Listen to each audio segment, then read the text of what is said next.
Hello and welcome to the Irn-Cru, an American football podcast made in Scotland by NFL lovers. Now, this is the preview crew for week 17. We're getting down to the bone, the meat and the bone of the turkey. And on that note, I'm hoping that if you celebrate Christmas, that your Christmas dinner was just as full and filling as the Beyonce halftime show from the Ravens-Texans game, and I hope it wasn't maybe as bare and thin as the Bears-Seahawks game was last night. Now with me, I've got one of the finest crew members, Kevin. Kevin, how you doing? I'm good, thanks, Stu. I managed to climb out my sick bed for a lovely Christmas day. Had a fantastic Christmas dinner, watched some football, and then I had a nice day yesterday, just chilling. So on the mend now, and looking forward to the penultimate weekend of football. And being an Eagles fan, to be honest, let's just hurry up and get this out of the road. I'm choking for playoff football to start. So you're ready for the playoffs, whereas me as a Bengals fan, I'm just hoping that I wish there was another few miles of road left. It we seem to have a little bit of traction now, finally, but maybe a little bit too little too late. We can get into that later on. Now, I know this is obviously the preview crew, but we'll maybe just have a little bit of a review of the aforementioned Beyonce show. What did you make of Cowboy Carter? What was that? The Beyonce. I was saying like a little bit of a review of Beyonce's halftime show. All right. Yeah, I'm not a big Beyonce fan, to be honest. Nah, nah. But yeah, it was all right. It was all right. I was watching it going like, this is better than some of the Super Bowl halftime shows we've had. Like, and it was no upside down 50 Cent. Like, I have to say that. Like, I don't think anything is ever going to top 50 Cent hanging upside down at the Super Bowl. I mean, you've got to hand it to the NFL. They know how to put on a show, don't they? It's incredible that you get that sort of show just as a kind of time filler at halftime in a match. But yeah, like I said, I'm just all about the football and looking forward to the playoffs. Nice. Okay, well, I guess without any further ado, let's get into talking football and some playoff connotations. Things here. We're going to be starting off with our first game of tomorrow.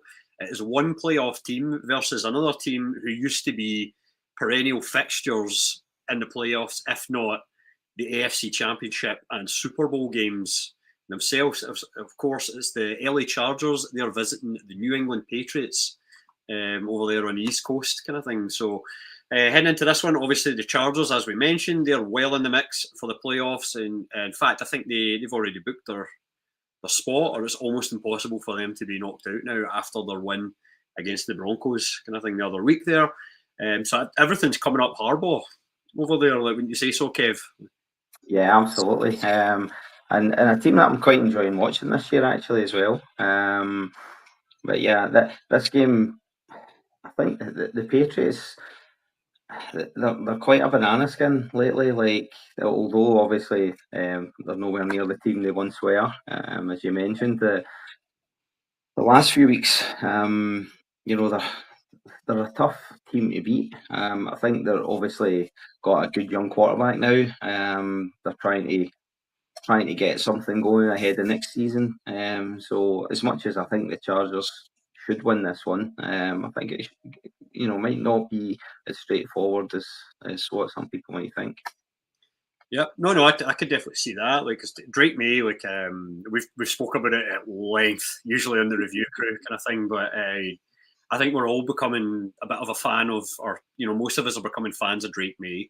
And as we keep saying, it's like, as Patriots fans, as much as it's been a bad few years after the glory days, you had your glory days, so you should still be happy about those. But you should be upset for about 100 years more or so. But I think it already looks like things could be turning around quite quickly here, and there seems to be a bit of a feel good around Foxborough again. So yeah, anything they can do, like, just kind of keep it rolling, keep Drake May going. He's got those the two big kind of tight ends that he's been weaponizing quite well in there too, so he'll keep feeding them. Ramondre's been pretty good this year as well. He looks like a decent kind of running back. I mean, he's always looked a decent running back, but he has. I mean, there was talk early in the season they being demoted. It was a game where I'm sure he wasn't classed as the starter, but then There's one with a couple of fumbles, like I seem to remember, like week 6 or week 5. a couple of handling problems early in the season. They demoted him, but then he came and ripped off a big game when he was technically not the starter, and then he seems to have kind of grabbed that job again. But yeah, I thought when Gibson came in there, I thought it was going to be, maybe tough to hold on to that job, but he's done well, Stevenson. Definitely, no. Then on the Chargers side, like, what more could we really be said about them? Like, Harbaugh's come in there, and he, despite them, like, basically wholesale getting rid of most of their offensive weapons, or that's what it felt like. He bolstered the offensive line, which was something they needed to do. Like, they had Slater there already, but Joe Alt's kind of come in and done like an absolutely fantastic job on the other side at tackle. And then, between whether it's like Quentin Johnson or Josh Palmer, these guys have kind of stepped up as the kind of secondary receivers. They've done a really good job. I know Disley, like, I've been a big fan of this year, but he's been injured the last few weeks. I don't know if he's back week or not, or I don't know if you know anything about that, Kev, if you've heard. I know he's not, but I'm not sure. I think I did pick him up in one of my fantasy leagues at one point, and he done all right. But I couldn't tell you if he's going to be playing this week or not. Yeah, I think he's been limited in practice, but that's a step up from where he has been, which has just been DNPs and then out. And then but you mentioned Palmer there. He's one I really like. He caught my eye last season. I was actually expecting a big season from him this season, and didn't really set the world alight early in the year, but he certainly seems to be picking up now. So he's definitely one to watch. Yeah, and then McConkey obviously being the main guy there. Yeah, I think he's got a lot to do with how well they've done this season. He's been a great find, hasn't he? Yeah, fantastic. Yeah, and then obviously defensive side of the ball. We've spoken about that at length, so we don't need to go into it too much. But Chargers looking good for the playoffs. How do you see them doing when they get there?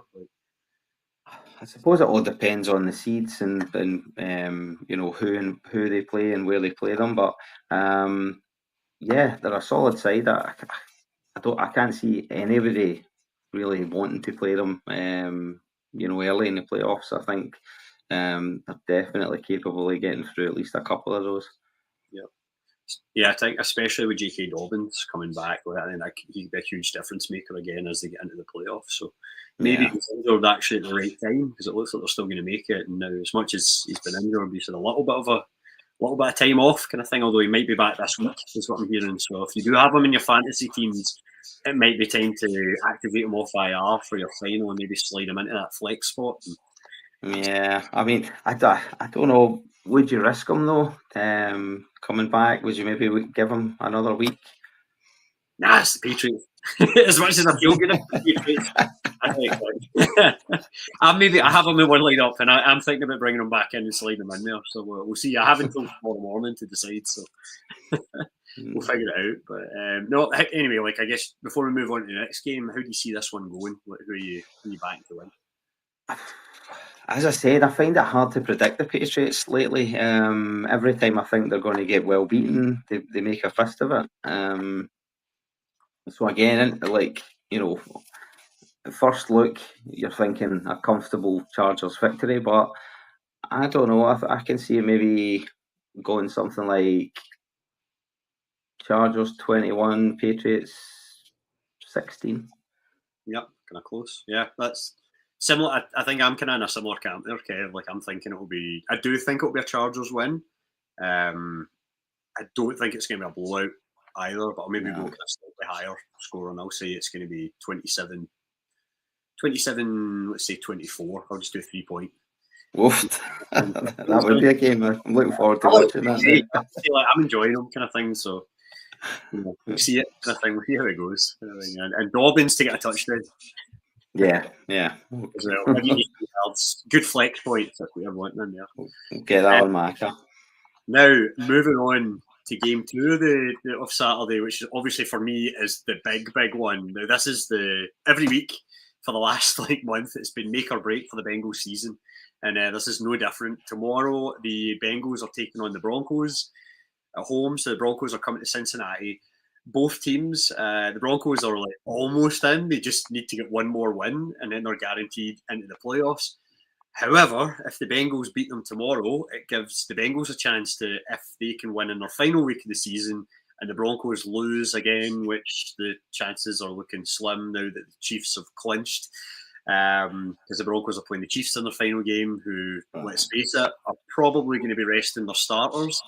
If that happens, and then as well, if one of the Colts or Dolphins lose it, they need to lose one game, kind of thing. So, and again, doesn't look likely. We'll get to the Colts game in a bit to talk about why it's not likely. If those things happen, the Bengals will be, if they win out, basically, they will be in the playoffs somehow against all the odds. But anyway, focusing on tomorrow's game. From the Bengals side, I know for the first time in weeks, Orlando Brown Jr. is going to be playing. He's healthy, so we finally, and also Cody Ford's back in. He's returned from illness, which may have been the same thing you had, Kev. Maybe. We finally have a full-strength defensive line for the first time in 6 weeks, so that's definitely going to help Joe Burrow out. Higgins was upgraded at practice, so he's now definitely going to be playing as well. He's been limited this week again, but that seems to have been the case for the last month, and he's played every match and he's done pretty well, so I don't think there's any danger there. Defensive side of the ball, we're still kind of pretty much odds and sods, but you know what? Those young rookies that have been coming in have actually been doing a lot better than what some of the veterans were doing at the start of the season, so I can't really complain. Broncos, what have you been making of them so far, kind of thing, and how they've been coached up? Really, really impressed. I think on the defensive side of the ball, they've been outstanding. And then we were talking about it before we came on there. Got a young quarterback this year, and they've played a really simple game for the young quarterback. Ease them in. I think just kept it nice and simple for him, really, and allowed him to grow into the role. And I've been really impressed with him this season. I think from a Bengals point of view, the good thing is that they certainly seem to be stronger on the defensive side of the ball. But with you guys having your strongest players coming back in on offense, I think you're more than capable of putting up a good number of points on them. But you're going to have to play really well to do that. I mean, it's one of those things where we have been playing well on offense for as we should, kind of thing, especially when we have those top guys in. But I do look at the Broncos team, and as much as the defense is, especially when they played the Chargers recently, the Chargers managed to run up a decent amount of points. That ended up, there was a lot of people predicting that one to be a low-scoring game. Low scorer, yeah. The two of them, and I was looking at it going nah, I'm gonna, if I'm betting, I'm taking the over. And sure enough, they absolutely shredded it. Because I think the over was something ridiculously low, 41, or maybe not low, but it's 41. Yeah. Ended up being way above that kind of thing, and it was But in that first half, the Broncos looked like they were really in charge, and then obviously the Chargers kind of came out and did what they did in the second half after their glorious free kick. Kind of points or whatever there, but we don't need to keep running over the other week there. But I don't know. I look at the Broncos and I just feel like Sean Payton, he's think what you will of him as a coach with the whole headhunting thing and everything from a few years back. But the Broncos are a well-coached side. They're organised. They have good players on both sides of the ball, especially on defence. I'm just looking forward to, for the Bengals, as much as I'm saying there's a chance of us making the playoffs, I'm going to be realistic. I think we're done, and we have been done for a long time, since the Steelers game, or maybe even the second Ravens game. Yeah, I was going to say to you though, when you were talking about needing Kansas to win, the thing that might go in your favour there is Kansas are getting a few players back as well, and they maybe want to get them minutes, reps before they get to the playoffs. So guys like Pacheco and Hollywood, guys like that. So, Kev, I just don't want to get my hopes up. That's all. We've talked so many times in the past that I've just accepted this year is what it is. I'm like, you know what? Go in the summer. So tell me, so in this particular game, who from the Broncos on the offensive side of the ball do you worry about? I mean, like obvious ones are Sutton. You know, I can see depending who that if they can get Sutton a favourable matchup, although I imagine we're probably going to be double teaming him. I'd say him, but then really our run defence has been absolutely abysmal, and that's something we knew was probably going to happen for the whole season. Which I don't know why we decided to construct the D line. I'd almost said destruct the D line there, and really that's probably a more apt word. You know, we gave up Reader and let him go in the summer, and then never really adequately replaced him as a run stuffer. And we're in the AFC North with Derrick Henry and, you know, the Chubb, who hasn't really come back, but Jalen Ford's been pretty good, kind of thing, for the Browns, and the Steelers, Harris and Warren. I worry about both. I know the Broncos, like, they have Williams, who maybe hasn't fired on all cylinders every single game this year. There's him, and then forgetting the name of the other running back, but yeah, the Broncos, I could see both their running backs having decent games here, and if they can keep the ball moving, if you just keep the offense on, or sorry, defense on the field, then you're going to wear them out, kind of thing, and that's struggle, kind of thing. It's that's overall fitness. So how do you see this one going? I'm gonna say again, as much as I've been impressed with the Denver defense this year, I'm gonna go the way you said with the Chargers game and say it's going to be more of a blowout. At least I think if the Bengals are going to have any chance to win, then that's how you're going to have to go. Say 34-29 to the Bengals. Wow, okay. I'll take it if that happens. Like, I'll be absolutely delighted. Keeps the dream alive another week. For me, I mean, I pretty much have always went with the Bengals all year. So, and you know what? I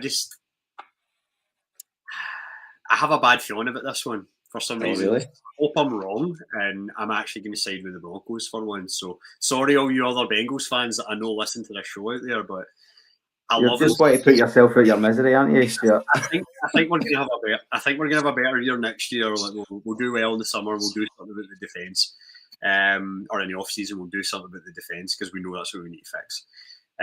Yeah, I see this one being. I still think it's going to be pretty high scoring.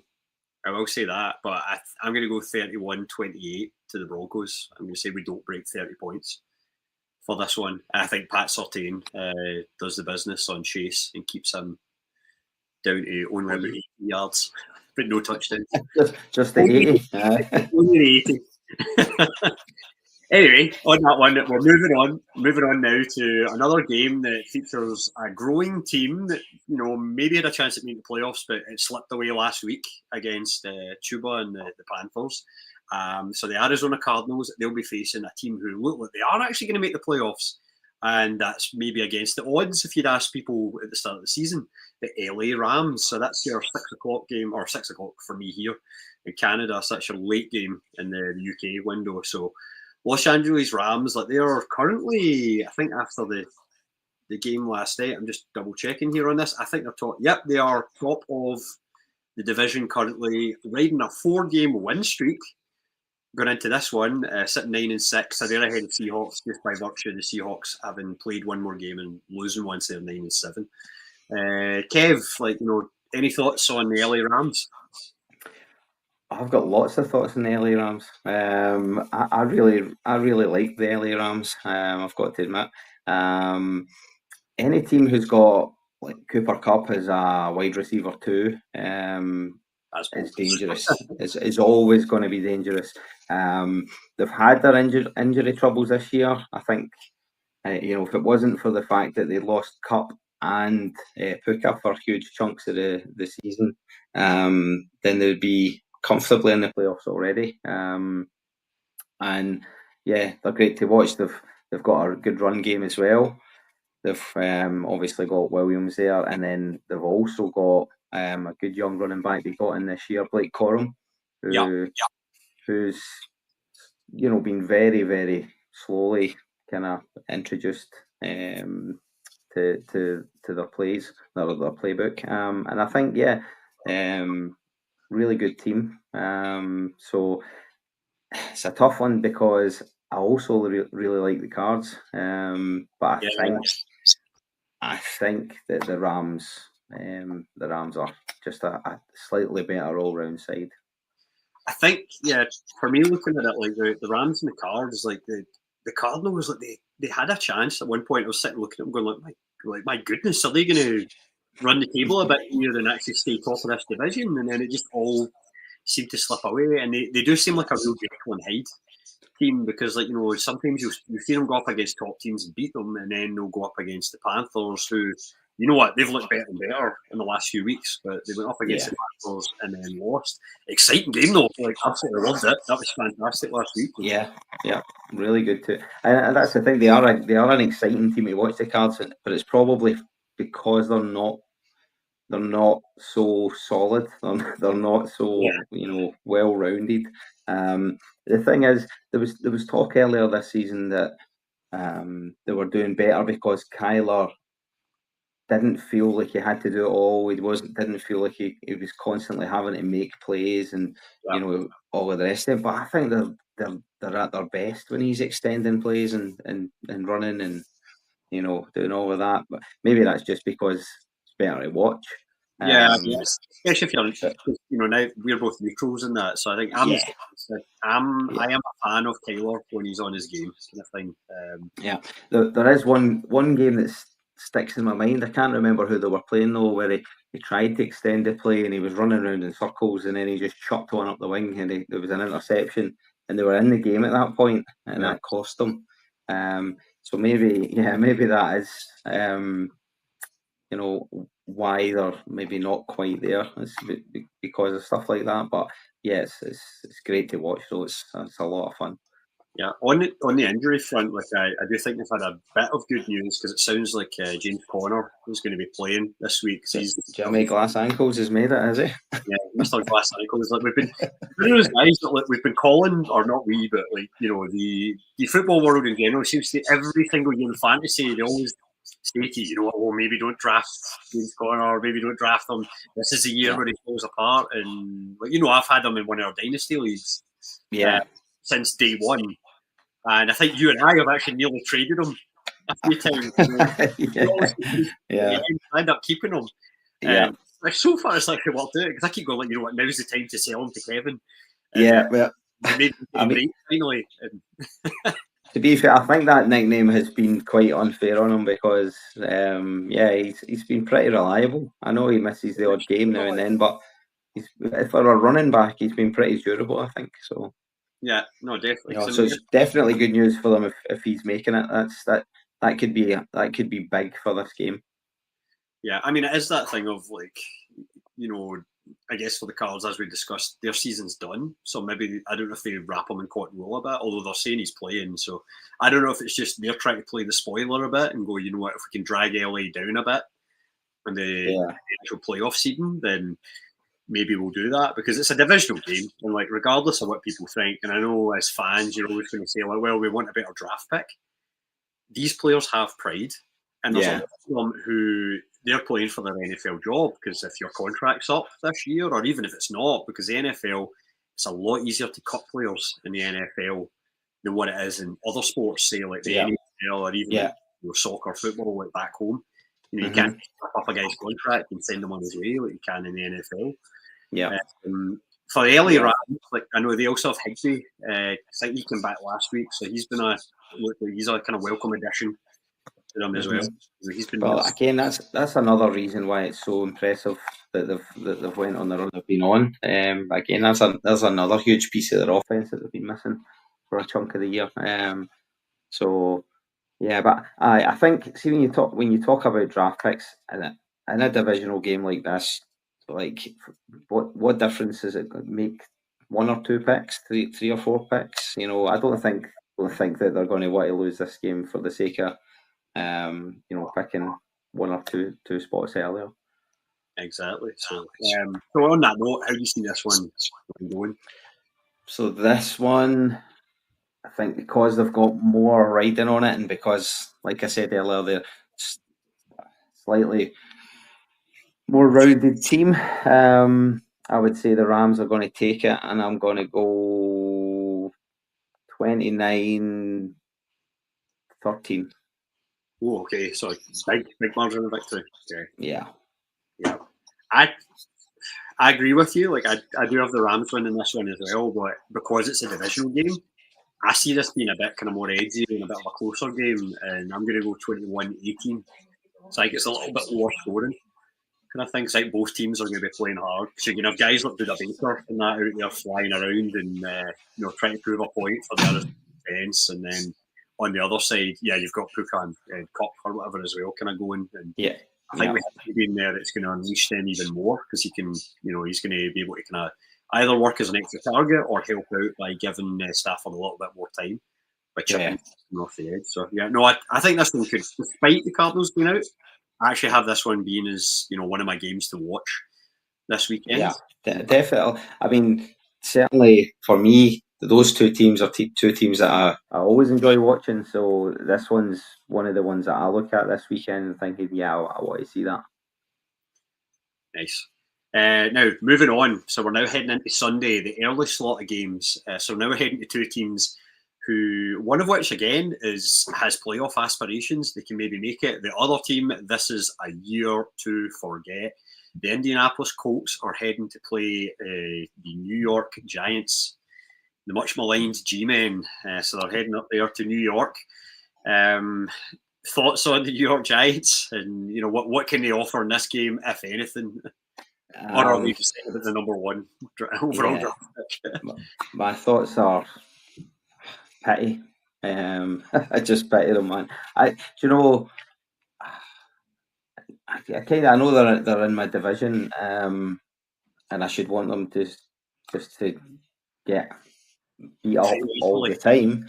The way I do it sounds, they just like fail. I just want you to fail utterly. Yeah. But no, I actually don't. Yeah, they're not the Cowboys. So yeah, I kind of just feel a bit sorry for them, to be honest. I don't know where they go for here. It just seems like they've got not a great deal to build on at all. I don't see like the beginnings of anything where they can say, right, well, we'll build our team around. Obviously, they got the young wide receiver this year. High hopes for him at Neighbours.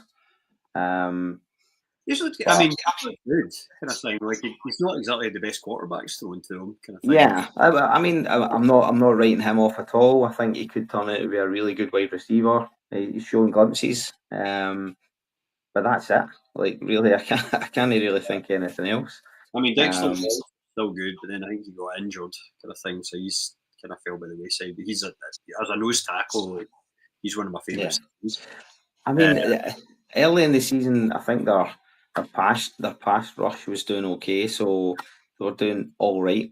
At least on that side of the ball. But I just it's like you say, it's a season to forget for the Giants, isn't it? It's just if I was a Giants fan, I'd just be dying for the next two games to be over, and then they need to get to work, figuring out how they're going to move this organisation forward next year.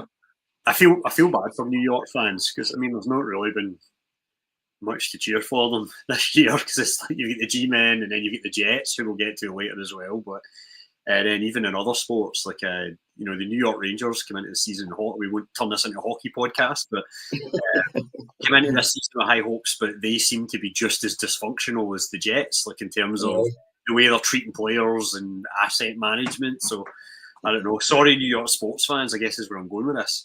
And it flipped over the Colts kind of thing. Like, for them, it's like this was about always meant to be a bit of a building year, but like now it seems like they're sitting right there where if they win out, they can make the playoffs. And I think just looking ahead, obviously they play the G-Men this week, and then next week they play yourselves, the Eagles. But there's always the chance the Eagles it's the G-Men are playing them. They're playing the Jaguars So I was looking at the game above that. So Yeah. the Colts are playing the Jaguars in the last week as well, and it's not like Jacksonville's been all that much. So Nah. the Colts win their 2 games. It's like they could easily take that last wildcard slot, and then that would rule the Bengals out, I think. So.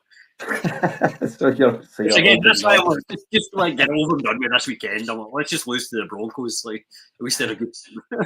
And not lose to the Steelers and have it come down to we have to beat the Steelers to win. So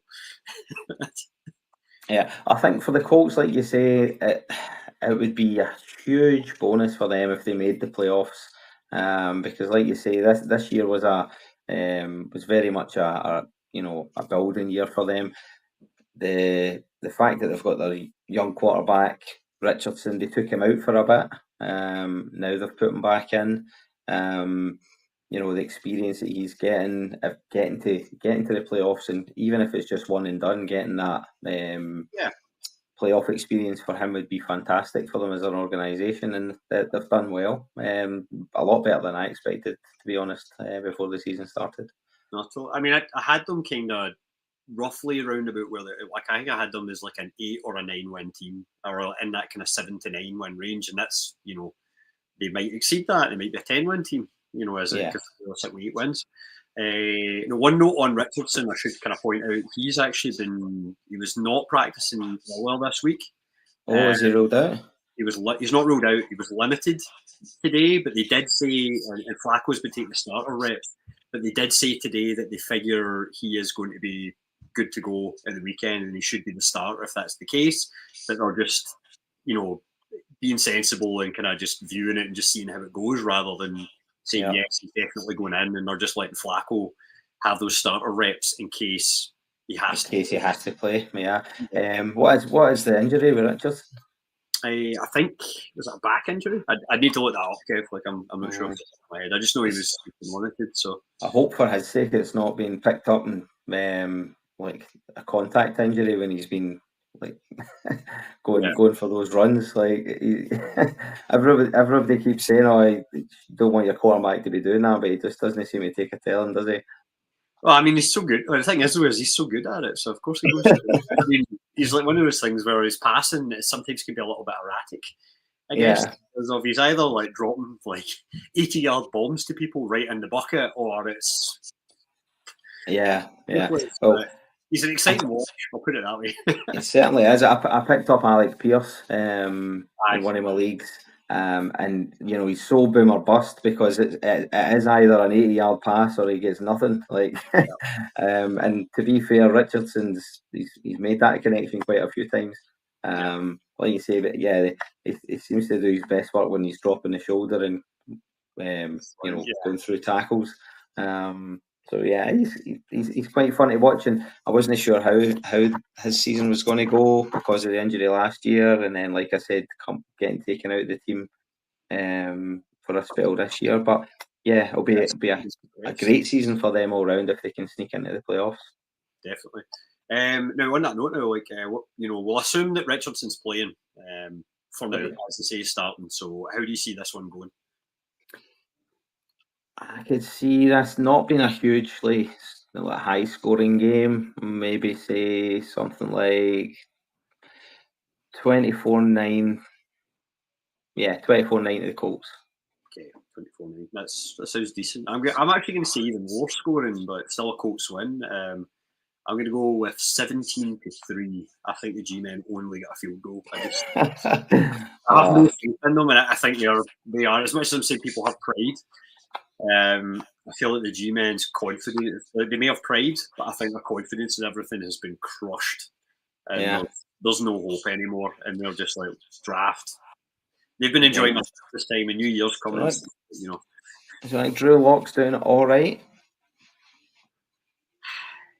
As well as no, I just don't see them doing anything in this game again. No, I don't see Tommy Colcutt's out there now. To be honest, get DeVito back in. Like there was a bit cheer. He's quite fun. He's quite funny. Aye. Now moving to 2 other teams, and this is probably going to be one of the least fun games to watch of the week. The Raiders are heading to New Orleans to take on the Saints. Now the Saints, like they looked feisty in parts of the season, like Derek Carr was healthy and they were sort of like doing okay, and then they would get blown out by teams, and then they would sometimes win another one, and then it all sadly fell apart. And Kamara got injured, although he's maybe coming back. And now the Raiders, this is another team like where it's definitely been a season to forget, because essentially everything that could go wrong has went wrong, and they've ended up losing the best defensive player. They've ended up trading away their best wide receiver, as they probably should, because they needed draft picks.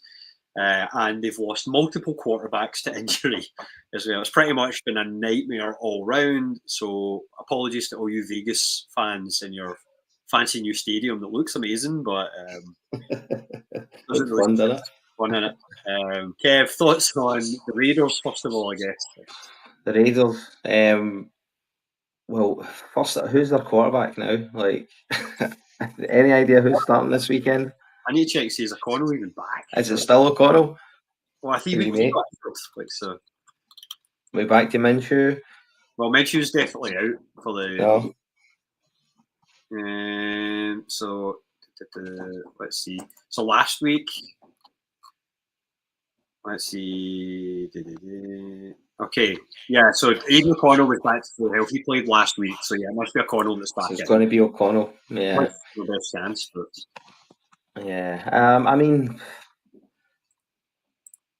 they're all right, aren't they? They've had a horrible season, but yeah, Jacoby Myers could be maybe doing a bit better. He's their main threat now, isn't he? Got a great young tight end there. yeah, so, they have two of them. I mean, even because obviously Bowers is the one that's like getting all the targets and everything, but like Michael Mayer, who they drafted year before, like I've still been impressed with him. I mean, he's been taking more of that like additional offensive line type kind of usage. So I think it's one of those things where moving forward, if they can get the right quarterback in there, it could work out for them. So yeah. We'll see. I mean, the thing about that is though, like each of the quarterbacks is so confusing, because each of the quarterbacks they've got there though, they do look good in the spells, because they have got these guys that they can throw the ball to. Yep. The running game hasn't been up to much though, has it? I would say that maybe that's where they're lacking at the moment. But yeah, again, just not a team that I enjoy watching much right now, to be honest. A shame, because the fans are a lot of fun. Yeah.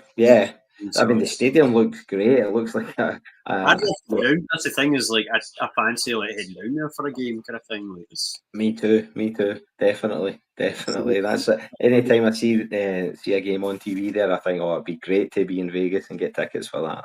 It'd be fantastic. But yeah, I think the Saints, as much as they've not had a great year, I think that they'll still have too much for Vegas. The Saints, you mentioned it earlier, they've been very up and down, but a lot of that's been because of the injuries that they've had.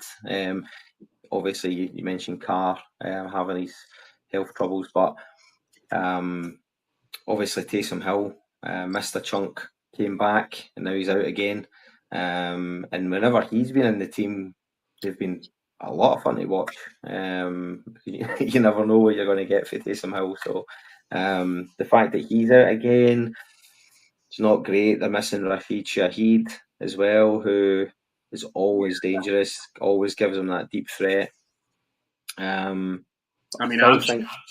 I'm just checking here, Kev. So there's an article that's just came out 12 minutes ago. They've ruled out Alvin Kamara and quarterback Derek Carr from this week. So Kamara's also out now. Going by how absolutely dire the Saints' offense was last week without either of them, that kind of single-handedly lost me my fantasy semi-final against Studs. So I feel like maybe this is a game the Raiders can suddenly win. Do you know what? Actually, yeah. Now, if when you put it like that, no Kamara, no Shaheed, no Hill, no Carr. Yeah.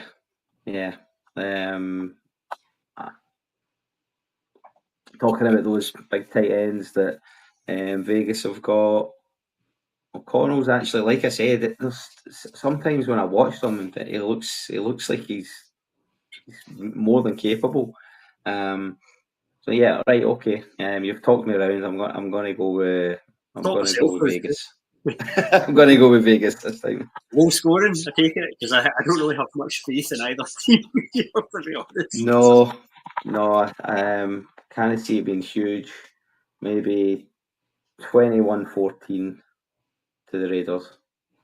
Okay, yeah, I'm going to say, yeah, I'm going to go pretty much similar. I'm going to say slightly more.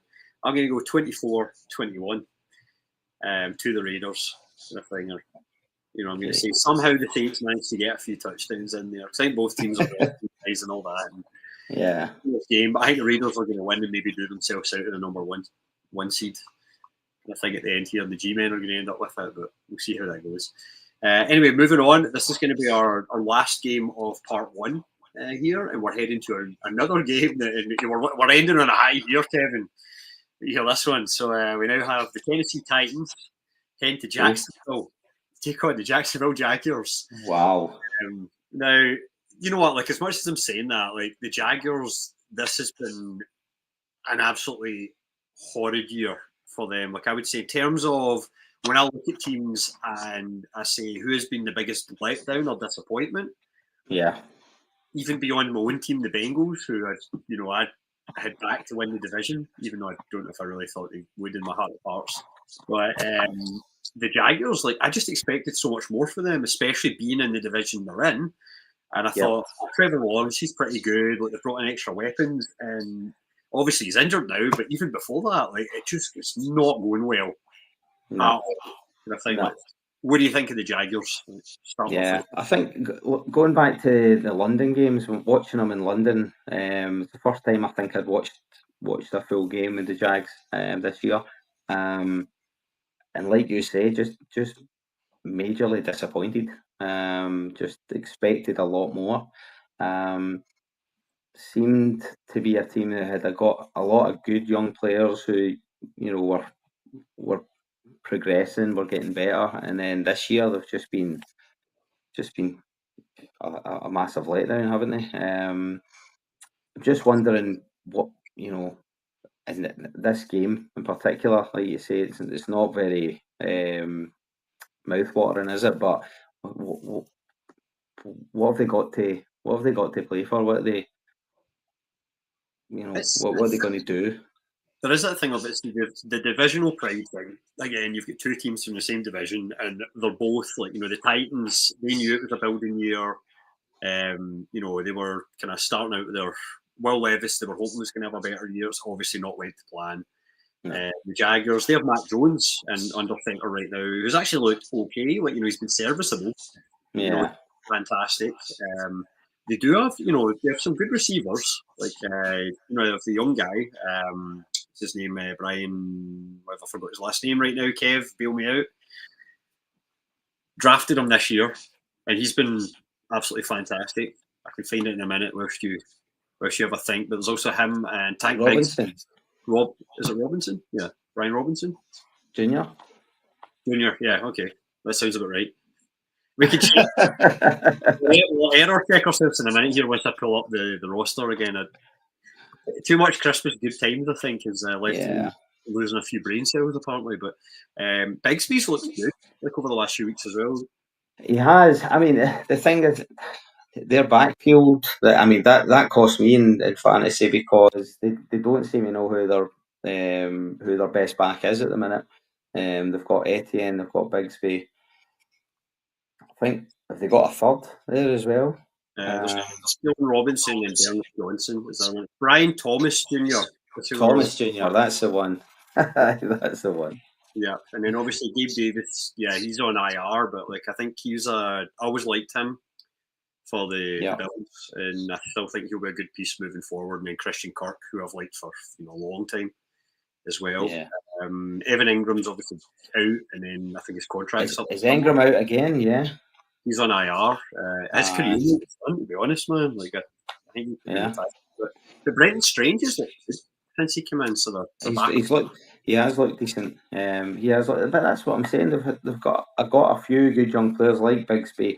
You're expecting Etienne to be decent, and then Thomas Junior.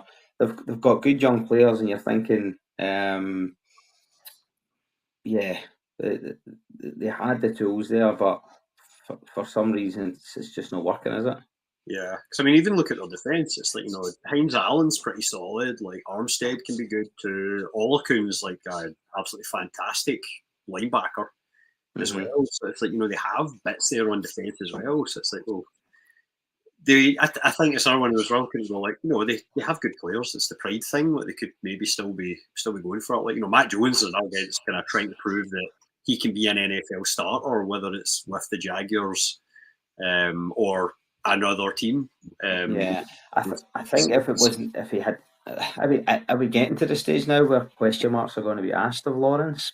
I know he's injured now, but because really, There's a locked in, like they've paid him, kind of thing, and it's yeah, the sunk cost policy.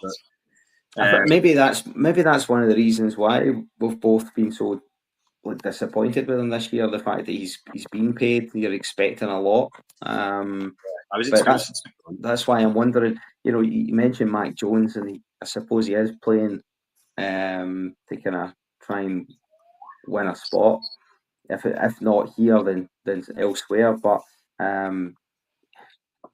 is there a question mark? Can he get that job? Can he push himself in front of Trevor Lawrence?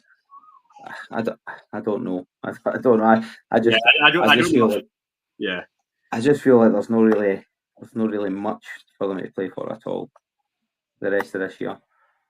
Yeah, and then on the other side, let's talk about the Titans for a bit here before we wrap it up. Like Mason Rudolph is starting again over Will Levis, which I think is the right decision. And I mean, it's a shame for Will Levis. Like, not that I had high hopes of him. Like, I did want him to do well though, because he was good in college. Like, he was a good watch in college. I think it's one of those things where it's just he's not quite figured it out at the NFL level yet. Like there's still those brain fart moments, and you can't do that in the NFL because it's always going to leak in interception.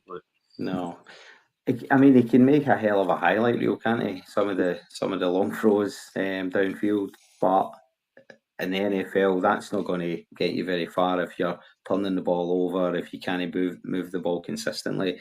And yeah, I was kind of, I mean, I know Keith's got a huge soft spot for him. I was kind of rooting for him a bit myself, but yeah, I think it's the right move to take him out because it's just not working out for him right now.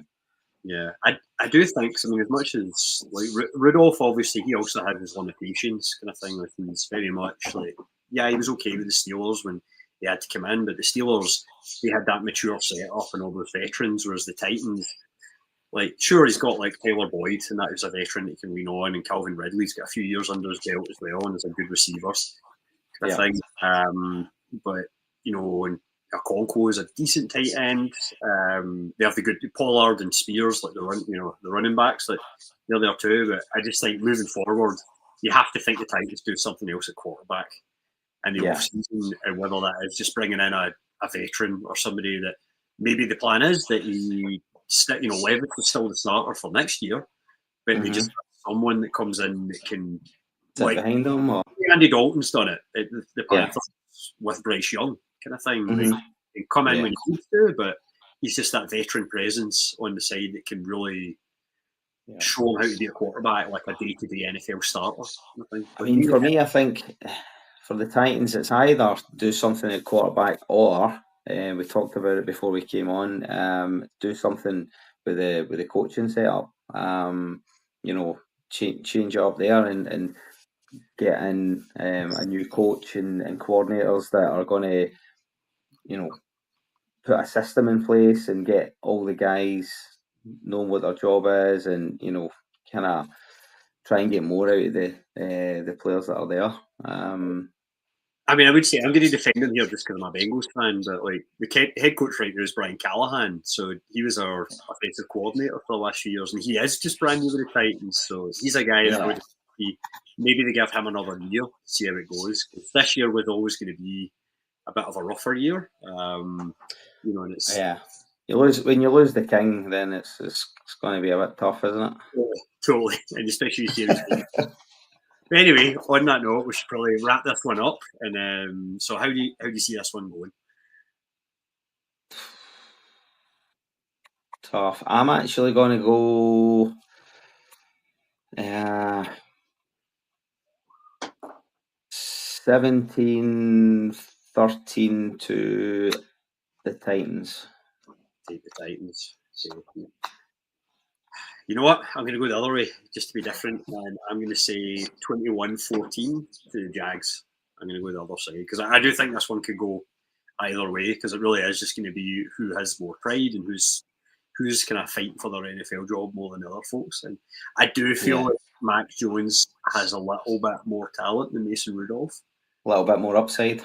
Yeah, a little bit more upside. So I'm going to go with the upside kind of thing of Mac Jones, which I don't know if many people have said for a while, but I think that's fair. I can see your thinking on it. Yeah. Anywho, on that note, we're going to wrap up. That's our first half, or the part one of the preview crew for this week. So thanks for everybody listening in. For those that are listening to us live, we're going to continue on here in a little second. For everyone else listening to the podcast, stay tuned for part two coming in a little bit. And of course, the crew will get you through until part two.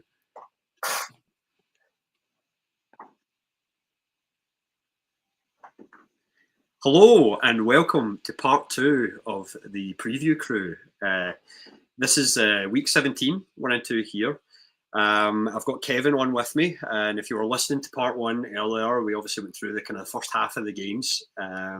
We're now kind of continue on with what we've got, and after pretty riveting conversation that we had in the first half there about the Titans and Jaguars at the end, we're going to move on. Possibly a slightly more exciting game for a few reasons. We have the New York Jets visiting the MVP-elect Josh Allen and his Buffalo Bills. Obviously, the New York Jets have already been well ruled out of the playoffs, and they have nothing more to play for than the respect of everyone in the league and, maybe playing spoiler to division rival.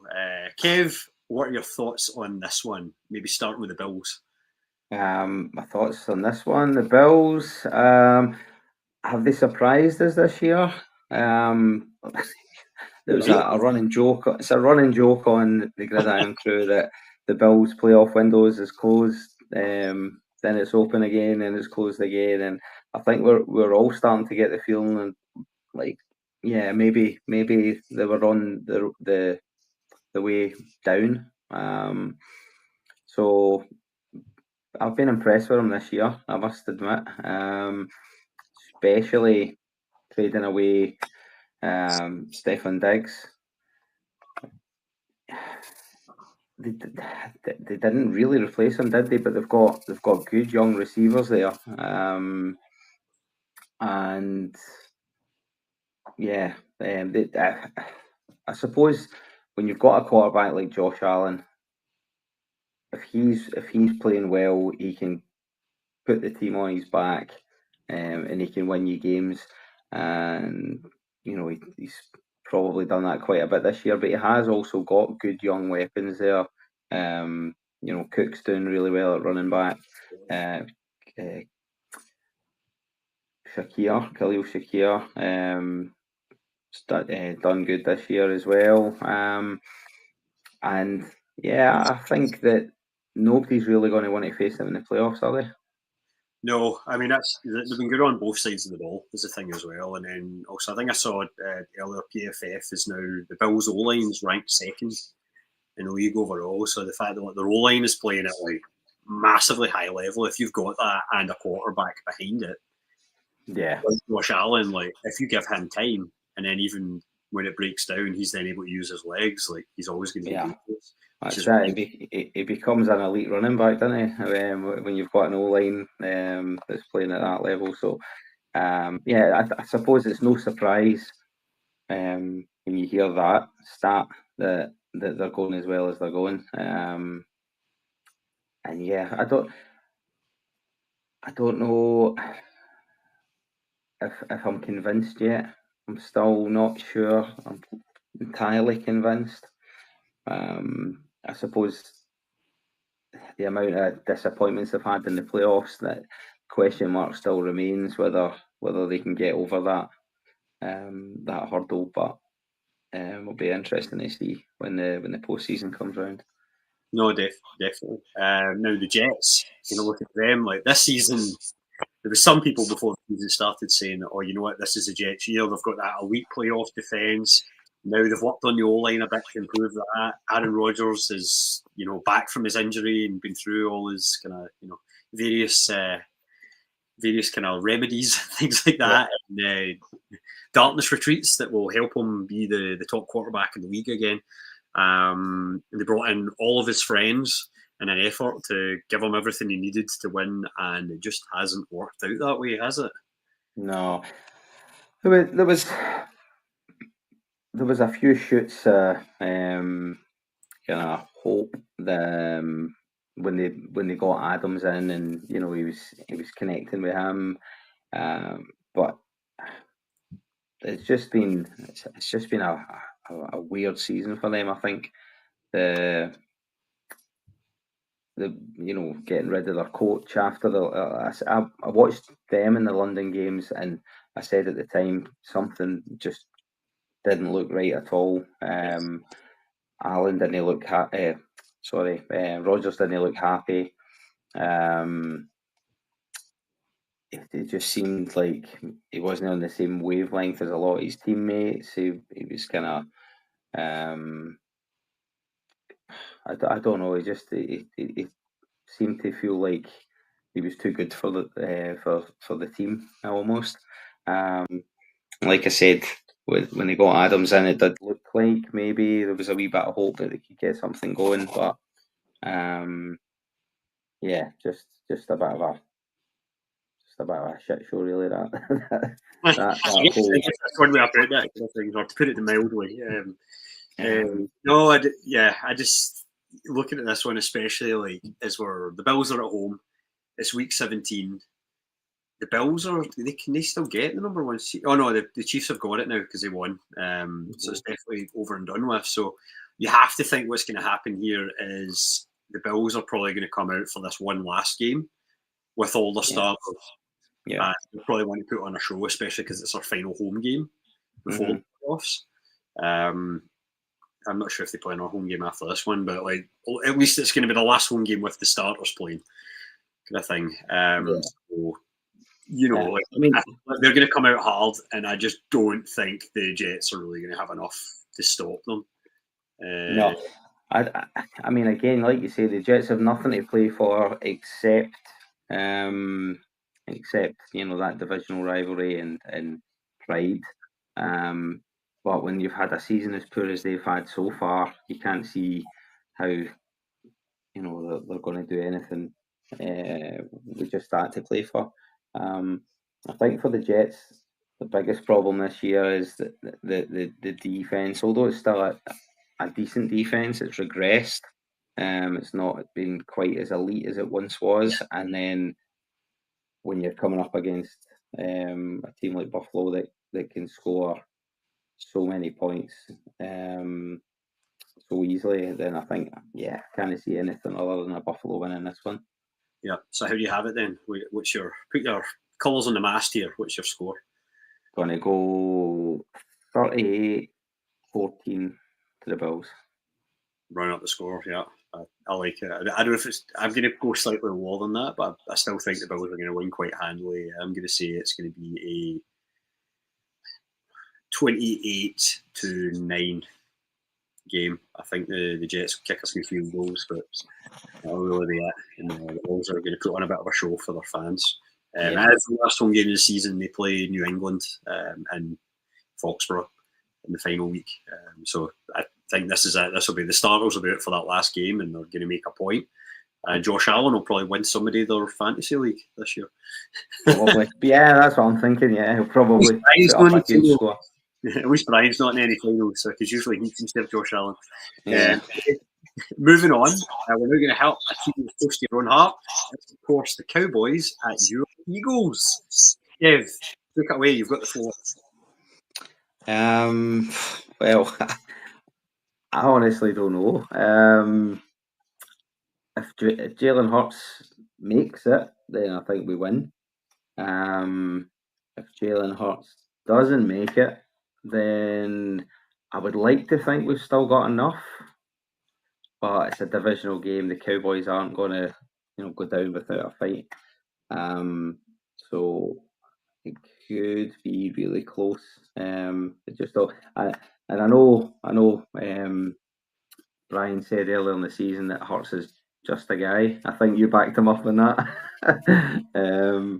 So Well, you know what? He can be just a guy, but he's just a guy in your system, which um, he seems to be just the guy for that system. So he is just the guy. I mean, that's it. The tush push doesn't work when Jalen Hurts isn't there. So he is the guy when it comes to that. But yeah, I think like I was absolutely gutted to lose last week. With Hurts going out, and that just worries me.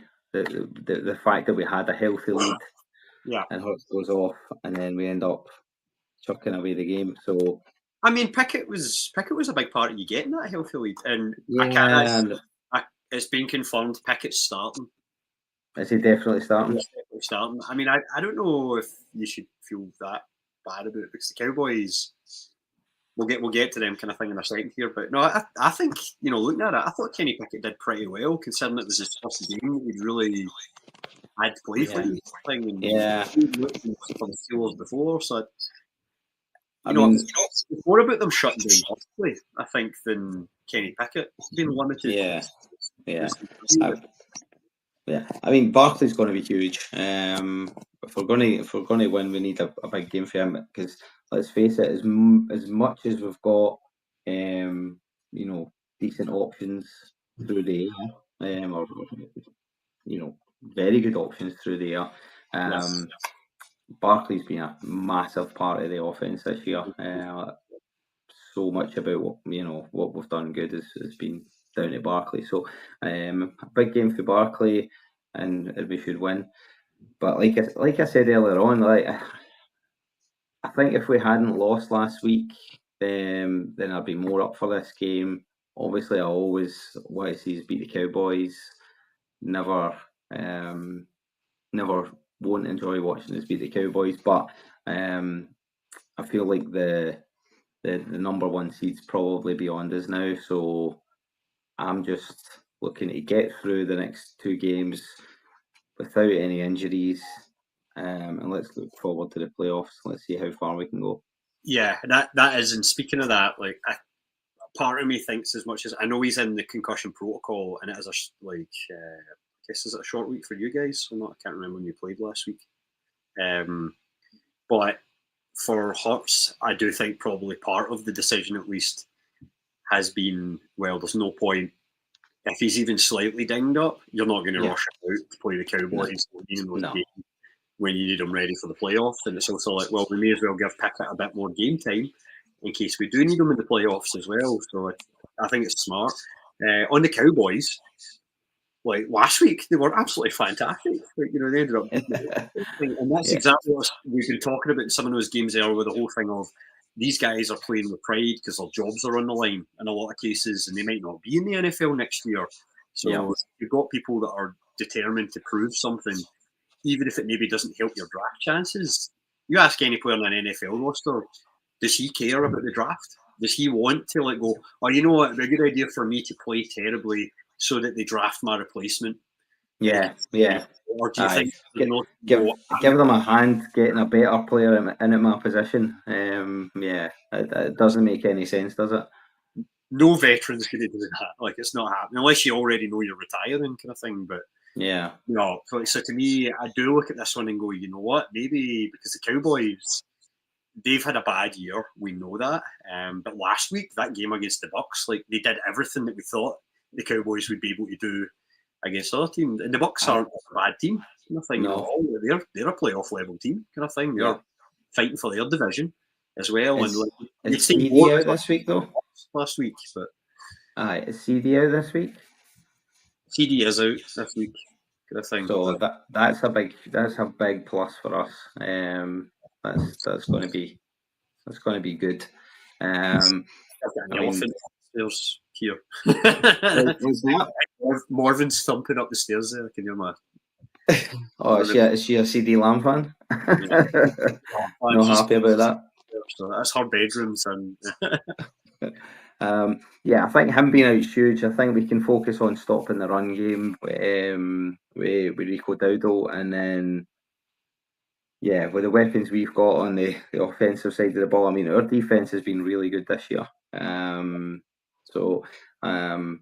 think as much as the Cowboys did play well last week, are playing for pride. They're certainly not going to want to see us win and clinch the division. I think with Lamb being out, that's big for them. So I think we should have enough to get the win and clinch the division this week. Yeah. So what you put the score down as? Could be anything. It really could be anything. I've really ramped down my score prediction here. Have you? Right. I still think I'll let you speak first. Yeah, I'm going to say 24-10. 24-10. Okay. Yeah. I think for me, I'm going to ramp it down further on that. I'm going to say it's a win, but it's 16-9. I'm going with. I'll take it, Stu. I thought, when you said 16 there, I thought you were going to say 6-3, like last night. Listen, no more of that. As much as I'm a Clipper fan, no, no. Spoiler alert for the review crew. Yeah, that was rough. Anyway, we won't get into that. But going from that rough game and this good one that we were just potentially good game we were talking about, let's head to another one that also might be quite interesting, because there's one team here that's still playing for the division lead, and then another team who, despite not having the best of the year, they've looked way better the last few weeks, and that is the Carolina Panthers are heading to Tampa to take on Baker Mayfield and his Buccaneers. And Bryce Young, we spoke about it earlier with Anthony Richardson being benched for the Colts, and the whole thing with him coming back in, and he's looked better, and even just that pause and be able to reevaluate things and come back. But really, the poster child for me on this year has been Bryce Young, because people were saying the guy that was it. After 2 games at the start of this season, NFL career over, complete bust, never going to play again, and that's. I think the narrative's completely changed on that one. Kev, what's your thoughts on the Panthers? The Panthers have looked, like you say, pretty good of late. I think Chuba Hubbard's got a lot to do with it. Chuba's given them a good base. We're running the ball. But like you say, Young is beginning to look like the player that they hoped they drafted. Again, it's got all the signs of a well-run organisation. Though they've taken him out, they've sat him for a bit, they've put him back in, but they've also they've got rid of some older players. They look like they're just kind of got an idea of what they want to do, and they're just putting all the pieces into place. So starting to have the makings of a decent young side. And I suppose the last couple of years the only way was up for the Panthers, but I mean, you could say that, but they never they went sideways or even or even further down inexplicably. It's like, we're not done digging. We haven't found the magnet. There's the magnet, but I'd agree. I sit and look at them, and the Panthers, record-wise, we're talking as if they're a fantastic team, and I mean they're still sitting in their division. They're still last. But they're 4-11, and really, if they win and the Saints lose, as we discussed with their game earlier, they'll be tied with them, 5-11, and all of a sudden you look at the Panthers, they're 4-11. Now take the Bears as an example, they're 4-12. Who do you feel worse about at this part of the season? Kind of thing. They both, if even if the Panthers lose on Sunday. They're going They to go for have the themselves. same record as the Bears. Who should feel better? They both have number one Definitely, the Panthers should feel better about that. Than contract. that's exactly it. Like, that's my point. Especially after, like you say, when they started and everybody was writing off Bryce Young, and they have traded players away. Like I said, it looks like they've accepted where they're at. They're building, but there's signs there that they're improving and that they're getting the pieces in place. Yeah. And whereas with the Bears, on the other hand, they were so full of optimism early in the year, and they've just been dreadful. So Is all I can say. Like 10 losses now. That's for the review crew. We're giving more spoilers here. We can go back to the 16th game. Like, but anyway, let's talk about the Bucks now as well. So the Bucks obviously had a bit of a disappointing loss last week, kind of thing. And they now but it's one of those things where they did everything they could to win. Baker's really he's like a guy, he's a quarterback that puts his body on the line.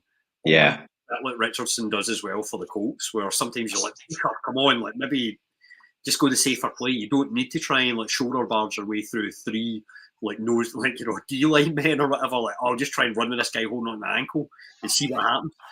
Kind of thing. Well, my favourite was when he ran 40 yards downfield to block for one of his teammates.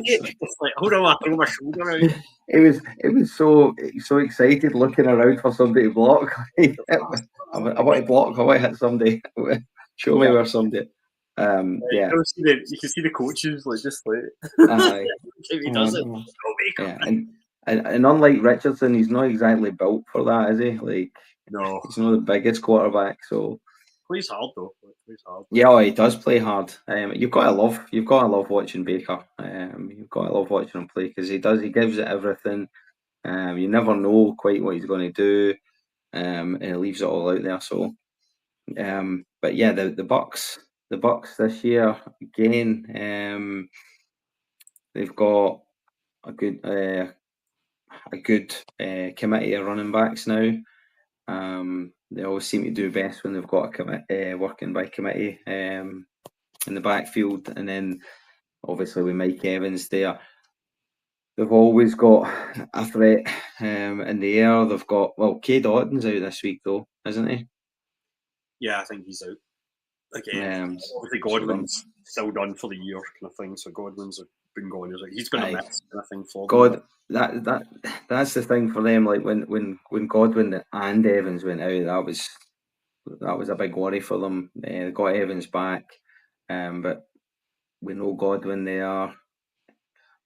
Yeah, they're probably going to be a bit easier to defend, a bit more predictable, and especially with Cade Otton being out now as well, because he did step up quite a lot when the two main wide receivers were out. So yeah, if they can, they've just got to try and keep running the ball, don't they? Yeah, which they've done.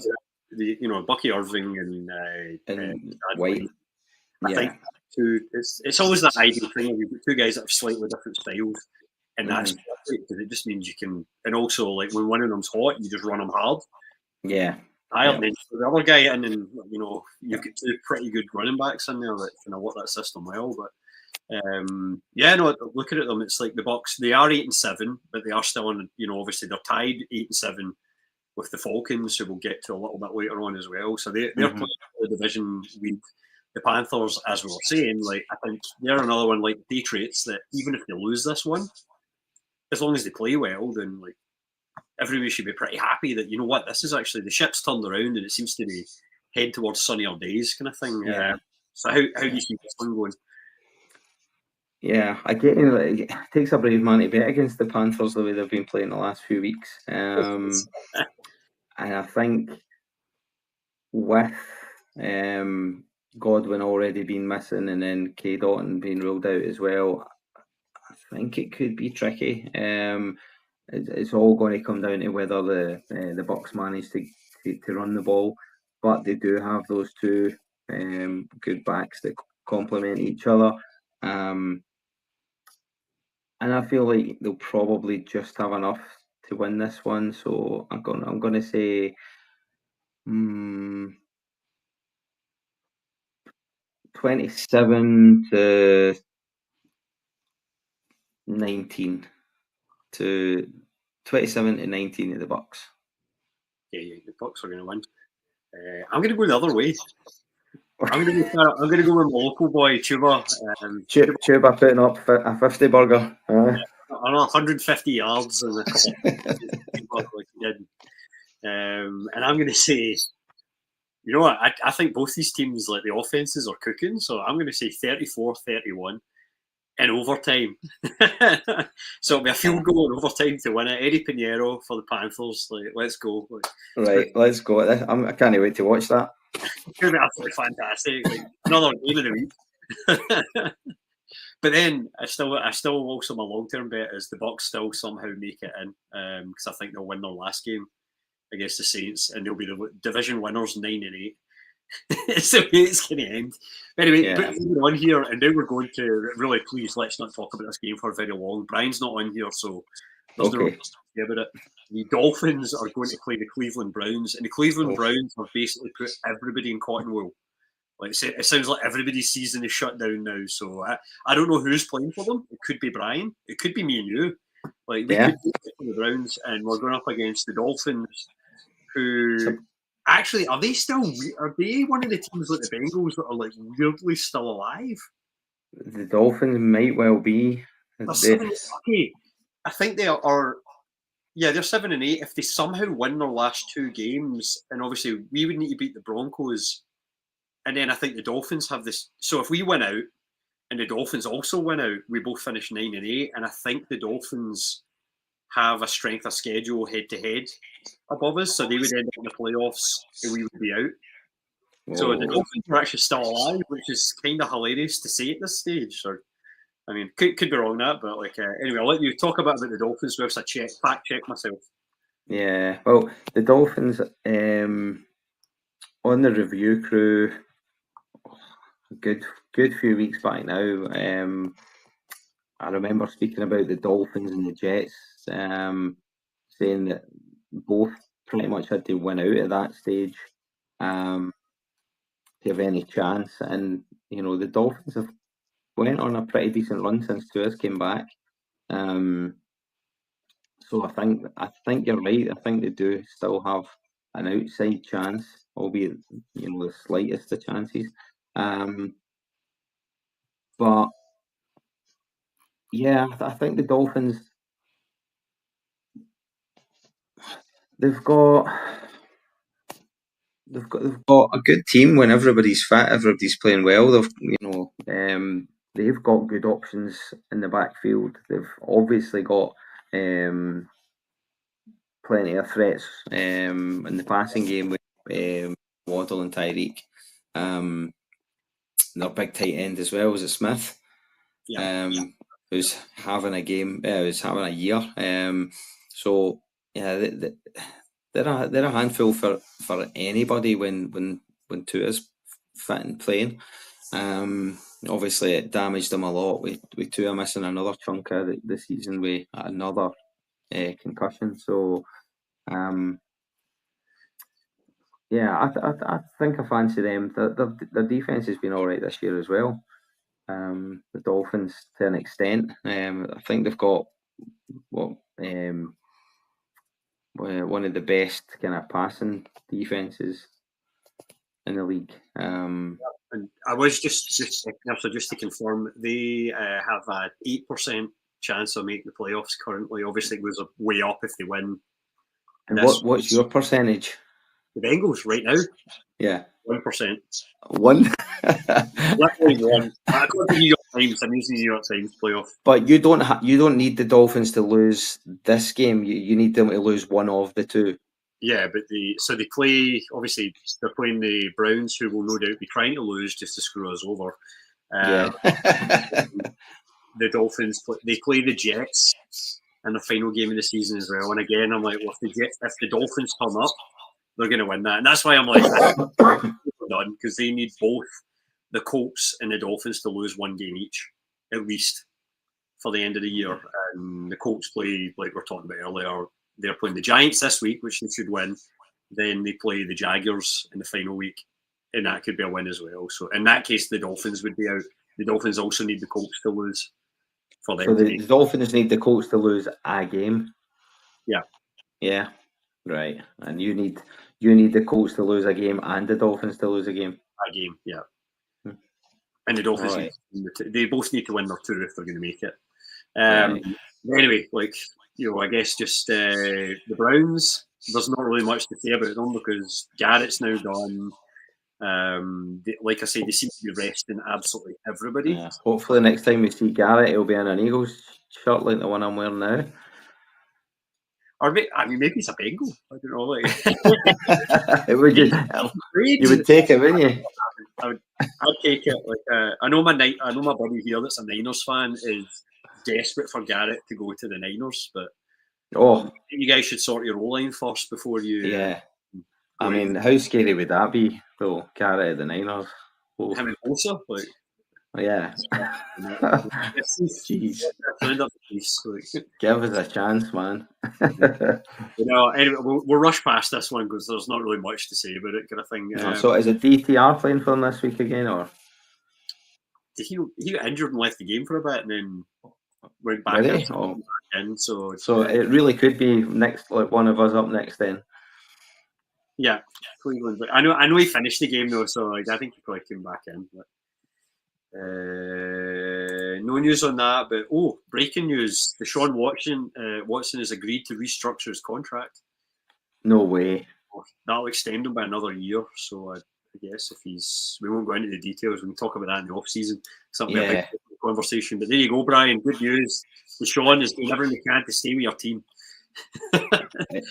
Is that to make it easier to trade them though? Who knows? Who knows? Yeah, like you say, we probably need to read up on that a lot before we discuss what the potential motives are or the implications. So we'll have a special pod all of its own for that one. Yeah, just Brian's woes. They called the lamentations of Brian. But anyway, score. What do you think? Scoring that one. I mean, the Dolphins win. Going to say by quite a lot. Is it a college score? Is that what you're going with here? Yeah, college score 43-12. That is a college score. Okay, that's even higher than I was going to go. I was going to say something like, I'll go 33-14. I still think they'll get a couple of rushing touchdowns or something in there for the Browns, or maybe a defensive one. They'll somehow pick off Tua and then run it back the other way. That's quite a prediction. Yeah, we'll go with that. Now moving on to this game is actually the next couple are, in fact, the last three. They're all kind of big deals, and obviously they're moved later in the day, and that would make sense. So first off, we have the Green Bay Packers heading to Minneapolis to take on the Minnesota Vikings. This one obviously has huge implications for the NFC playoff picture.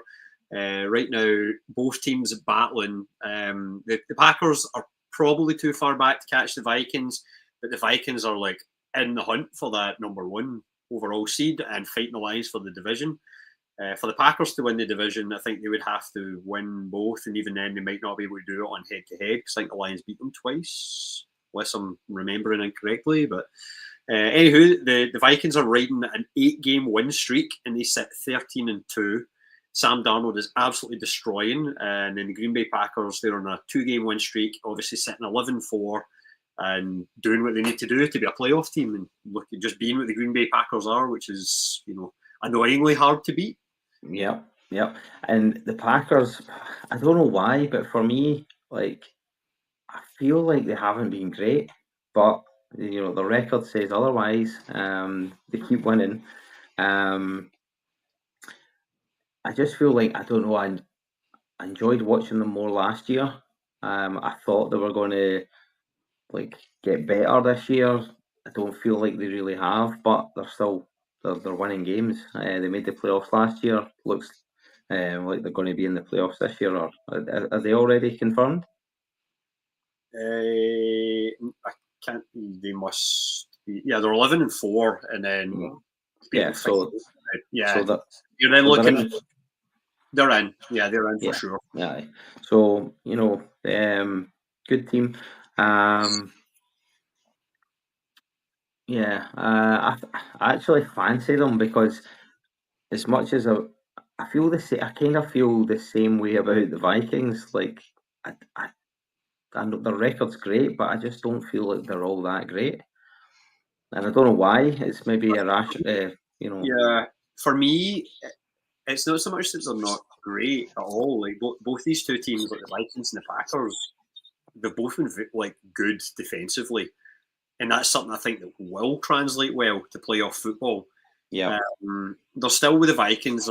For me, I still have a bit of a prejudice against Darnold, which, to be honest, at this point should probably be gone because the guy's continued to do it all year. He did have a blip in the middle, but then he's come back and looked even stronger the last 3-4 weeks. So, I think maybe the fears need to be put to rest there. And then with the Packers, I know what you're saying. You're saying they haven't looked as good this year. I don't know if it's that or if it's more that because their defense has been better, they've not been quite having to chuck it as much. If you know what I mean, it's more that yeah, they're less exciting, but it's not that they yeah, have. I think they maybe have been playing better. It's just been like Aaron Jones was fantastic for them too, but Josh Jacobs has come in, and the rushing game now just looks like Aaron Jones was good, but there was nothing behind him before. Whereas now Josh Jacobs, he's a workhorse, and you're able to just run him out there. Like yeah, I think that's the difference. I feel it's maybe that. It's maybe not that they're worse. It's just that they're not as. Well, Love is just going to need to yeah. chuck and keep them in games. Yeah, I suppose that's maybe it. They've not been having to take the risks that they were taking last year, but it felt like they were so fun to watch last year. They were chucking touchdowns to five different guys, and they were all young first, second year wide receivers, tight ends, and it was great to watch. And I just feel like they're kind of not as exciting, not as expansive, but they're winning games, and like you say, maybe they've still got that there, and they're just not having to show it. Yeah, it's like I'm just looking at the table here. Like points for 413, and then points against 287. Like 413 points puts them up. They're just behind the Bengals because I know we've got 423 kind of thing, but that puts them in what one, two. There's only one, two, three, four, five teams in the league that have scored more points than them in games, and then 287 is one of the better defenses. Like that, Yeah, the only defense better than them, or there's two defenses better than them in the NFC, and that is the Vikings, who have conceded the least, and then you guys, or the Eagles, or whatever, and that's it. So I kind of look at the and I go, you know what? Like, I know they're third in the division, but yeah, well, but my God, that's a division, isn't it? It's that's as tough as it gets, that division this year. 100%. But then Yeah, I guess flipping over a bit here because we've talked about the Packers a lot. The Vikings, I don't really know if there's much more we can say than we haven't said about them all year, kind of thing already. It's as I mentioned earlier, Darnold, he's been proving people wrong, including me, all year. yeah, definitely. And the thing is, like you say, people were waiting for him to decline, but I suppose the longer he plays with the team and the more familiar he gets with the playbook and the better chemistry he gets with guys like Justin Jefferson, then potentially the better he's going to get. So I suppose it shouldn't really be a surprise that hasn't happened and that they've continued to pick up the wins. But again, I feel like I enjoyed watching them more last year with Cousins than I do this year. For some reason, I can't really explain it. I don't know what it is. It's just the eye test, I suppose. I feel like it's maybe because the last couple of years the Vikings games were a bit closer, and maybe they've been winning a bit bigger. So again, it turns into when you're more dominant. It's almost like going back to Green Bay, like last week against the Saints. The Saints had nothing, so the Packers just ground and pound the entire. Once they got the lead, they were just like, well, let's just play it safe, and then it just became the most turgid, boring game to watch. But it's good football though. It makes sense. That's smart football. Like it's the same thing. It's like Darnold's, he's able to chuck it to Jefferson and Addison, and now Hawkinson's back, so it's like he's got another weapon as well. Time for the playoffs. And Aaron Jones, the guy we mentioned earlier, or whatever, slipped from the Packers to the Vikings. It turns out he's not done at all, and also really good for them. And it's just he gives the Vikings that kind of smash mouth running back that can make plays. They can also catch it and run on dump offs. They're just playing smart football. So final score, what do we think is going to happen? I'm going to go with my heart rather than my head, and I'm going to say 27-21 to the Packers. Oh, the Packers. Yeah. Hey, I thought you were going to go Vikings. No. I want to get the higher seed. So. Okay, so it's not about this is about what does Kevin the Eagles want. Yeah. I'm going the other way. I want to see this going down to the final week. So I'm going to say the Vikings win and are still them and the Detroit Lions are fighting out on the last day for the division win. I'm going to say the Vikings win, and I'm going a similar score line to be honest, but I'm going to go 27-24. I think this one's really close, and it's just a field goal in it. But I think either way, I think this could be a good game kind of thing. And this one, as much as I joked earlier about Panthers Bucks being game of the week kind of thing, or even the Cards Rams from the first half, but I do think Packers Vikes. This could be. Should be absolutely. It's definitely it's a game that they're both going to have to play like their best to win. It's on both sides of the ball. Yeah, I guess both great defenses, and they're both going to really have to play great defense. And that one is one I'm looking forward to.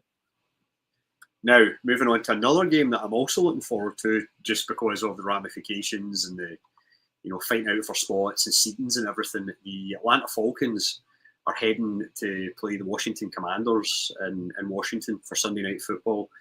Obviously, the Falcons have made the change and have taken out Kirk Cousins, who hasn't been playing all that well for the past little while, and they made the change to put in Penix, or Penix, if you want to say. I keep saying Penix. Maybe we should be doing that. Penix.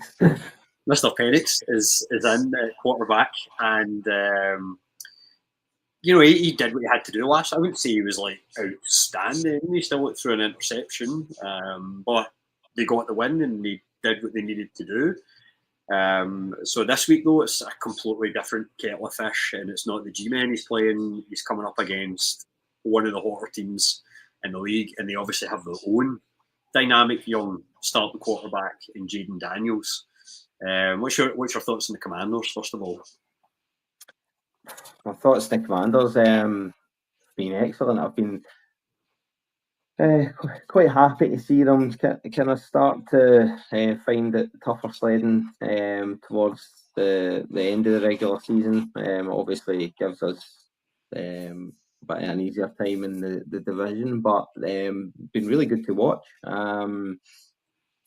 Again, I think it's a franchise that's knows what they want to do. They've got their young quarterback there. They're building a system and a team around him that suits him.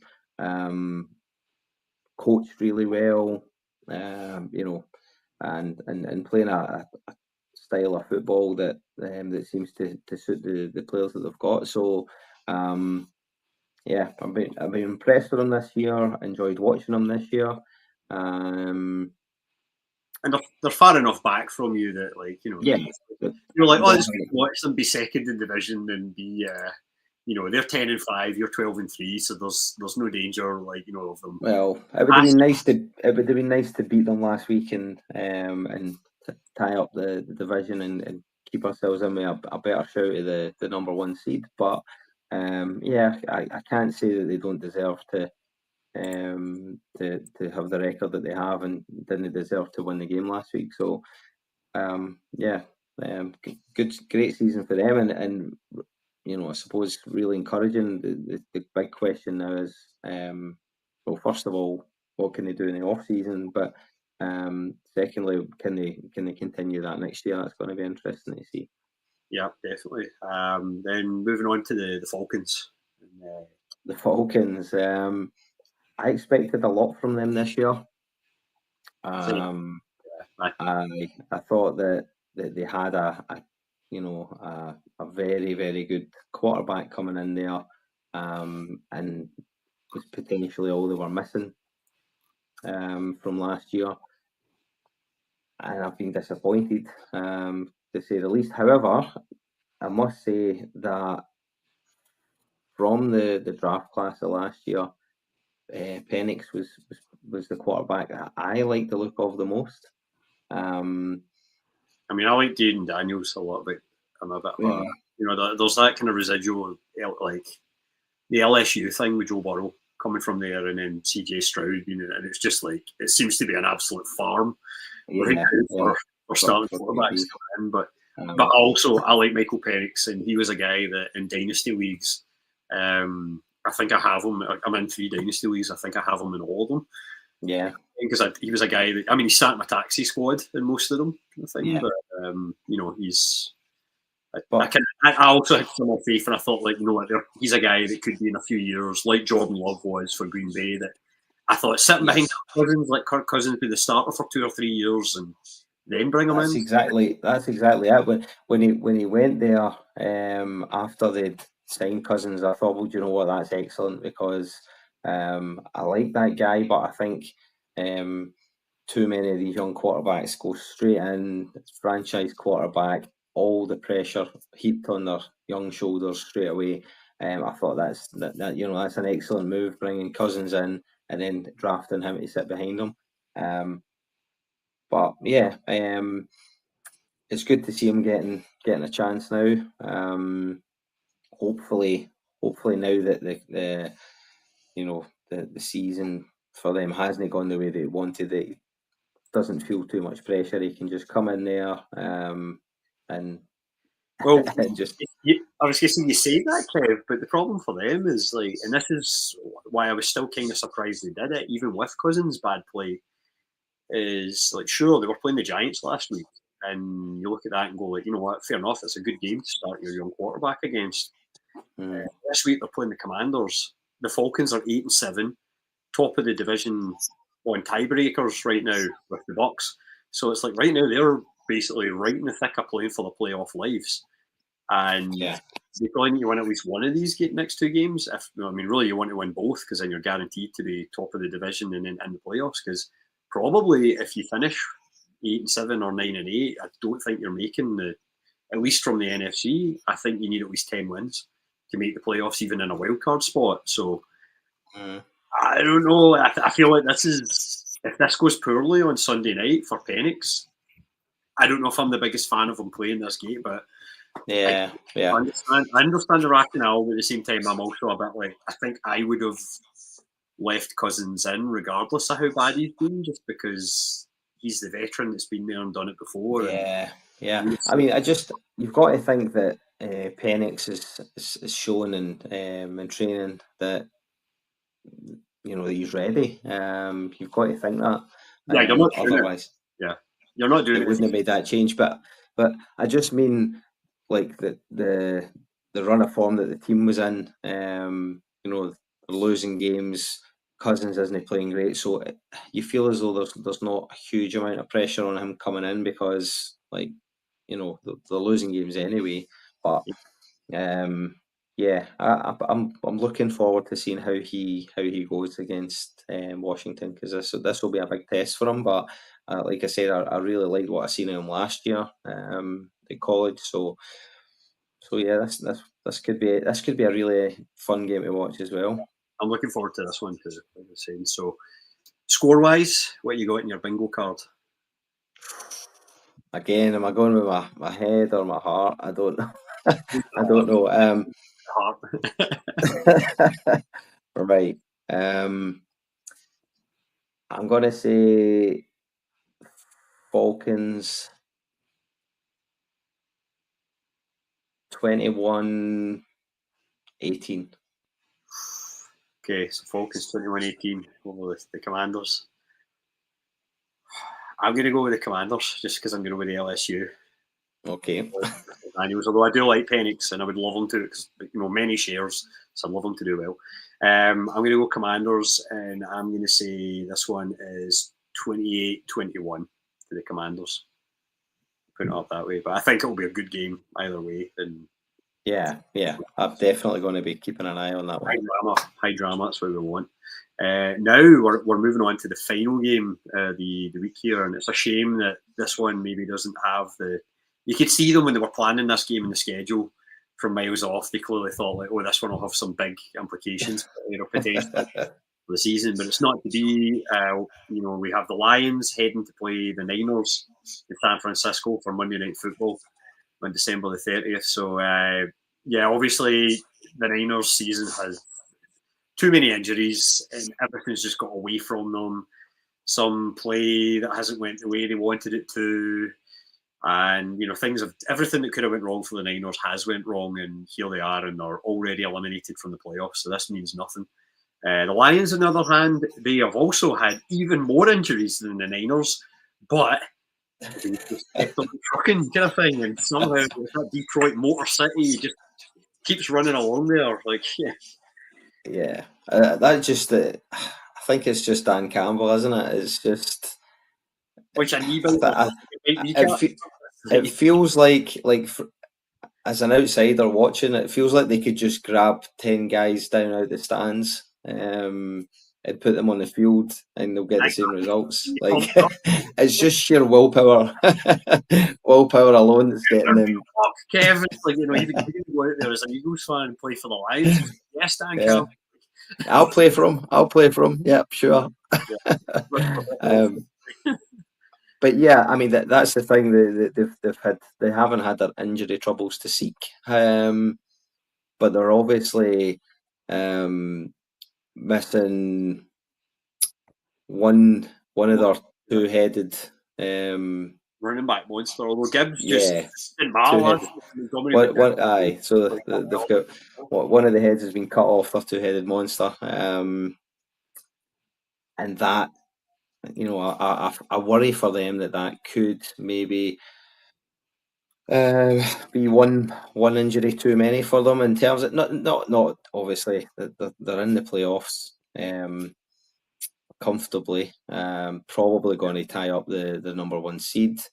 Although I'm still praying that they don't, keeping all my fingers and toes crossed. But that injury could potentially be just one too many for them, I think. Yeah, it's the injuries in defence, but even more like Montgomery's obviously a big miss, and then Khalif Raymond, who's also had his moments as well on offense, he's out too, kind of thing. He's been good for them, but it's the injury. Like Aiden Hutchinson, obviously that horror injury, and he's done for the year completely. But then Mabin, Anzalone, Anzalone's such a big player for them, kind of thing as well. Barnes, Carlton Davis, the third, Ennis Rakestraw Jr. It's like these are all guys that some of them you've stepped in later but did amazing jobs and then they've went down too, and they just seem to really they just have that next man up mentality kind of thing. 100%. And I don't know, as I always like to call them our fellow much maligned big cats kind of thing, but I love the Detroit Lions, and just because so do I. Especially because they're always going to go for it, and it bugs me a lot seeing teams kick it away when they need 3 yards or whatever. I love their mentality. I'm all about that. If you've got why not? Especially if your offense is as good as theirs is, Yeah, You know, definitely. like you guys with the toothpaste and everything. Like I totally get why why you're not going to go for it if it wins you. If you're within a yard, of course you're going to go for it because it keeps you Yes. sounds. And Yep. Keep the ball, man. Keep the ball. otherwise, Um, they don't have the toothbrush going right enough. They just seem to be able to make that like I would just go for like a chuck it 6 yards or whatever or 10 yards. yeah. Go for They are. But aye. Well, the Campbell. two-headed monster they had in the backfield was a lot to do with it as well. But yeah, I mean, hopefully, like all the other injuries, it doesn't have a huge impact on them. I still think they'll be great to watch. But I think it just could hurt them because I think if they lean too much on Gibbs, then it Yeah, he could ends be up. disastrous if they lose him as well, couldn't it? So Yeah. I mean, they have Reynolds and they have Vaki or whatever as well, kind of there behind. So I'm more interested to see how much they get used this week, kind of thing. So I want to mhm. see him come in and do a bit. I guess like before we kind of do the score prediction here, everything for this one, we'll talk about the Niners too. But like the last point in the Detroit Lions, they got a Teddy for Christmas, Teddy Bridgewater. Oh, Back sure they did. after winning the high school, he won the state championship in his high school. The coach, apparently, this was the plan from the summer because Hendon Hooker was getting interviewed today and asked how he felt about it because he's obviously the rookie that's the backup quarterback. And he hmm was saying, like, nope, he's like, I'm completely fine with it. I knew this was the plan from the summer. We talked about it, how he was going to go off and coach for a bit and he'd come back. And he was saying how Teddy's been a mentor for him anyway. So he's just like absolutely delighted he's back and it gives them that extra bit of insurance just in case something was to happen to golf Yeah, off year kind of thing. And that just to me just shows you it's another thing of folk buying into Campbell and the rest of the coaching staff's vision, I guess, for yeah, things where a young guy who's just like, no, this is great, of course, like I've got no problem here. Like, yeah. It's just last season, everybody enjoyed watching them. They were everybody seemed to be rooting for them, and then this season they've carried it on. They've got even better. But it just totally smacks of like an organization, like from head, like top to bottom, that's just all pulling in the same direction, all on the same page. They all they all seem to really enjoy what's happening right now. They just all love being part of it. yeah, So even like that young guy, he's like, no, I'm cool. I'm just being involved in this organization right now is great, and he's thankful for having these guys to learn from, and yeah, I just I'm yeah, I don't want to get too excited about them and hype them up too much because I'm hoping we're going to be playing against them in a few weeks. So yeah. um, We'll see. I mean, that's the thing though, is like I do look at, like I say, the defensive injuries. I do worry and go. I feel like when you hit the playoffs, that's where it maybe could come yeah, undone. And we'll talk a lot about the other team on the other side of this game just before we finish up here. The Niners and injuries, that's really where it seems to went wrong for them. How do you think the Niners view this game? They're now completely eliminated from this, and they just looked because they were eliminated before they played their game last week. yeah, The yeah, Dolphins, and they were a team who, unlike the Cowboys that we discussed earlier, who seemed to come out hard and they didn't care. Nothing. They won their game against the Bucks, even though they knew they were done. It didn't matter to them so much. But the Niners just looked flat last week. Like, do you expect anything other, in this one, or do you think they're nah, going to this one and they're just thinking about next season already, or going on to the absolutely, year? absolutely. I think yeah, it's always going to be tough when you lose somebody like CMC. And I mean, I know he came back for a few weeks, but he might as well not have played at all this season because even the few games he did play wasn't quite you know firing on all cylinders. He wasn't yet quite himself. So that's massive on its own. But then when you add all the other injuries that they've had, different positions throughout the season, um, it's no Yeah, I wonder. think but Debo finally looks more like himself, so they do have him there. But the fact like Yeah, yeah, He's gone yeah, as well. And then Garendo, who they drafted this year, does pretty well his first couple of games, but he ends up injured last week and he's questionable for this week. So it's just like, as much as the Niners have been a bit of a running back factory for a while, if you keep burning through your guys, like, there's only so much, you can have as much depth as you have, but when you're like 4 or 5 guys deep, eventually there's going to be a drop off in quality. Yeah, and I mean, Brock's as much as he's been phenomenal, hasn't he? You can't say enough good things about Purdy. He's had a tough kind of certainly second half of the season. And again, I suppose with the amount of injuries that they've had on offense, it's going to take its toll on him, because he was carrying the team on his back in some games. He was using his legs a lot to get them first downs and get points on the board. But again, he's just run out of steam now, I think. But it looks at, and yeah, it wouldn't surprise me at all to see them, just go through the motions in this one and not doing very much at all. Yeah, I mean, Trent. Obviously, I hope that's not the case. I hope that the Niners can somehow pick up a win, get a bit of pride back, and maybe open that number 1 seed back up. Yeah.